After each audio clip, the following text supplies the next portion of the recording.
তুমি কালির সারা ভগবান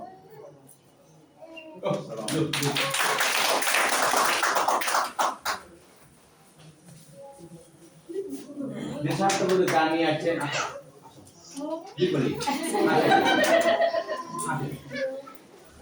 আবার শোন আমি গুনগুন করে গাচ্ছি আমি ওনাকে এক্সপ্রেস করে দিতে পারছি না বললাম না এই জন্য আপনার জন্য প্লিজ প্লিজ আসেন আসেন দুই লাইন আসেন কেউ আসেন আসেন বাবা ধীরে যাবেন দেখছেন আসেন একবার ওখানে বসা হবে বলে হ্যাঁ বলে ওকে এখানে আসলে কি হবে ছবিটা ভালো হবে একটু সুন্দর হবে আমরা বলবো আপনাদের পারমানেন্ট করে ছবিটা সজাবে যে আমি একটা জায়গায় গেছিলাম কোথায় দেখছেন ওখানে লেখা আছে ছাড় চকরিয়া দেখছেন আর ওখানে পড়া দিয়ে থাকবে এদের খোলা মানে গান গেছে এখানে আসেন ওকে ভাই ওকে আসেন